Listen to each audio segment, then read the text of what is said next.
Saiful Mujani belak-belakan survei politik dibiayai pihak berkepentingan pemilu 2024, masih percaya? Pendiri Research and Consulting, SMRC, Saiful Mujani baru-baru ini belak-belakan soal sumber pendanaan survei politik. Saiful Mujani mengaku pendanaan survei politik membutuhkan biaya yang besar. Saiful Mujani mengatakan biaya satu kali survei tidak cukup jika mengandalkan gajinya sebagai profesor. Hal itu diungkapkan Saiful Mujani dalam acara bersama Rossi yang tayang di Kompas TV.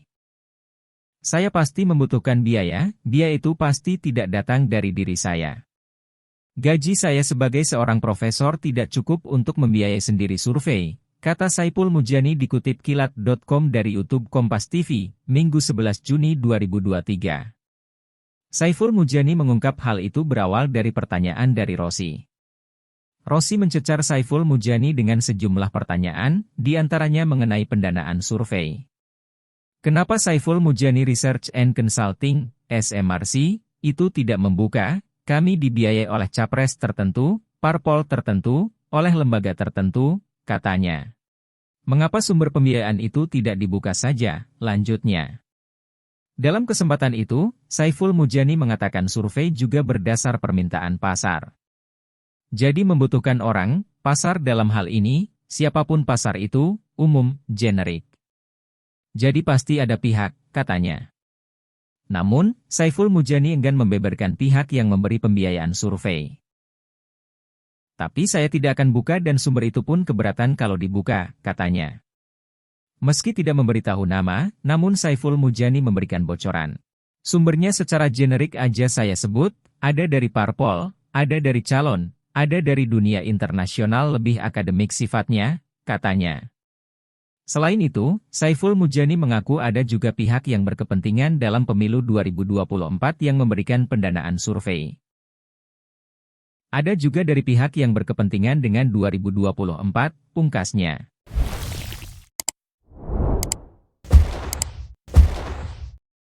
Saiful Mujani ogah ditanya soal sumber biaya survei. Potongan video wawancara Rosiana Silalahi dengan pendiri Saiful Mujani di Kompas TV viral di media sosial.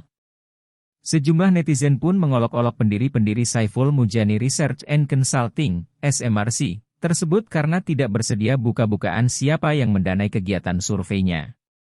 Saiful Mujani tergagap dua saat ditanya Rossi siapa yegi biaya survei. Cuit politikus PKB Umar Syadat Hasibuan dikutip optika.id dari akun Twitternya, Umar_Hasibuan yang disertai emoji menyipitkan mata sambil menjulurkan lidah yang bermakna keriangan konyol dengan sedikit malu-malu saat memberikan keterangan video yang diunggahnya tersebut. Minggu, 11 Juni 2023. Dalam rekaman gambar hidup tersebut, Rosiana Silalahi mempertanyakan kenapa sumber pembiayaan survei tidak diungkap agar tidak ada kecurigaan publik. Untuk mengurangi kecurigaan publik terhadap siapa di belakang survei ini, kenapa Saiful Mujani Research and Consulting itu tidak membuka, kami dibiayai oleh capres tertentu, oleh partai politik tertentu, oleh lembaga tertentu. Mengapa sumber pembiayaan itu tidak dibuka saja, katanya. Mendapat pertanyaan demikian, Guru Besar FISIP UIN Jakarta ini mengakui pihaknya pasti membutuhkan biaya untuk menggelar jajak pendapat tersebut. Dana ini pasti tidak berasal dari dirinya. Karena gajinya sebagai seorang profesor tidak cukup untuk memodali sendiri sebuah survei. Jadi membutuhkan orang, pasar dalam hal ini. Siapapun pasar itu, umum, generik. Jadi pasti ada pihak yang mendanai, Tapi saya tidak akan buka. Dan sumber itu pun keberatan kalau dibuka. Sumbernya itu secara generik saja saya sebut, ada dari partai politik, ada dari calon, ada dari dunia internasional lebih akademik sifatnya. Ada juga dari pihak-pihak yang berkepentingan dengan 2024, ungkap Saiful Mujani. Sebelumnya sejumlah politikus memang mempertanyakan hasil survei yang marak jelang pemilu 2024. Apalagi temuan antar satu lembaga dengan lembaga survei lain kerap berbeda-beda. Karena itu memunculkan dugaan hasil survei tergantung siapa yang memesan. Salah satunya disampaikan Ketua Umum DPP PKB Muhaimin Iskandar, lewat akun Twitternya, Cakimienowe, Kamis, 8 Juni 2023. Kenapa hasil survei selalu berbeda-beda? Jawabannya tergantung dari sisi mana pertanyaan yang disampaikan ke responden. Apa bisa pesan hasilnya? Ya pasti bisa, tergantung perspektif pertanyaannya. Itu pun juga masih tergantung satu hal lagi, moralitas dan integritas lembaga surveinya. Gitu aja kok ribut, cicitnya. Hal senada juga disampaikan Wakil Ketua Umum Partai Demokrat, Benika Harman. Bahkan dia menilai survei pun dibayar untuk membenarkan skenario penguasa sebagai salah satu cara mengalahkan bakal capres Koalisi Perubahan untuk Persatuan, KPP, Anies Baswedan.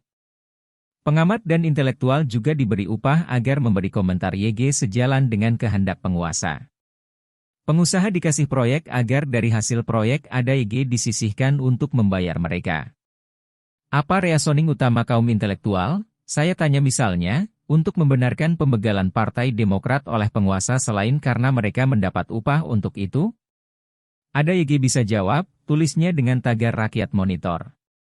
Selain soal sumber pendanaan dan dugaan adanya titip pertanyaan, ada juga pula yang mempertanyakan begitu seringnya lembaga survei seperti SMRC merilis hasil survei sampai seminggu 2 kali, bahkan 3 kali dalam 1 minggu. Saya kagum surveyor SMRC. Seperti pabrik assembling mampu produksi 2 atau 3 survei seminggu, ujar Politkus senior Abdillah Thoha di akun Twitternya, @_Abdillah Thoha, Senin, 5 Juni 2023. Salah seorang pendiri PAN tersebut mengungkapkan barangkali ini surveyor paling produktif sedunia. Hasilnya selalu mirip-mirip. Barangkali bahan bakunya, kelompok sasaran, sama terus. Dan pemasukannya sudah dijamin oleh pelanggan tertentu? Abdillah Thoha juga menyampaikan kutipan berita tahun 2018. Selama ini hasil survei SMRC tidak pernah bagus ke Nasdem. Ahmad Ali mencontohkan pada jelang pemilu 2019, SMRC menyebut Nasdem hanya akan mendapat 2,9% suara pada pemilu 2019, namun pada kenyataannya Nasdem mendapatkan 10%. Pendapat lebih keras disampaikan pengamat politik Rocky Gerung yang tampaknya menjadi pemicu polemik soal pembiayaan survei ini. Dalam video yang beredar, bekas dosen filsafat di Universitas Indonesia ini menjelaskan dulu lembaga survei cuma satu, yaitu Lembaga Survei Indonesia, LSI, yang dibiayai oleh Bank Dunia untuk membackup demokrasi di Indonesia. Dari lembaga itu beternaklah di situ tokoh-tokoh yang ada sekarang, nipu. Sudah digaji, dia bikin di dalam lembaga yang dia udah digaji itu, survei sendiri. Semua lembaga survei yang ada itu sekarang itu urusannya tipu-menipu. Saling nitip kuesioner, bebernya. Karena itu mirip-mirip saja. Jadi selama tidak bisa dibuktikan bahwa itu lembaga dibiayai oleh publik, enggak mungkin itu benar. Tapi nanti mereka bilang ini uang kita sendiri untuk kepentingan publik. Dari mana untungnya kalau uang sendiri, demikian Rocky. Saiful Mujani sendiri telah menanggapi pernyataan Rocky Gerung tersebut. Melalui akun Twitternya Saiful_Mujani, dia mengaku yang mendirikan LSI. Namun bukan dibiayai Bank Dunia. Melainkan Japan International Cooperation Agency, JICA. Pihaknya berharap kemudian bisa mandiri setelah berbagai pihak teryakinkan atas manfaat dari survei tersebut. Itu, survei, kemudian soal produk dan pasar, sambungnya. Saiful Mujani menjelaskan produk yang buruk tidak akan ada pasarnya. Karena itu tak mungkin dikerjakan dengan cara tipu-tipu. Selain itu dia menjelaskan, tidak mungkin produk serius tanpa ada dana untuk memproduksinya. Pasti ada. Tapi sumber biaya tidak boleh dikte proses dan hasil. Sama seperti profesi modern lainnya. Tipu-tipu gak ada pasarnya kecuali bagi orang dungu. Istilahmu survei opini publik adalah capaian besar dalam studi politik modern, pungkasnya.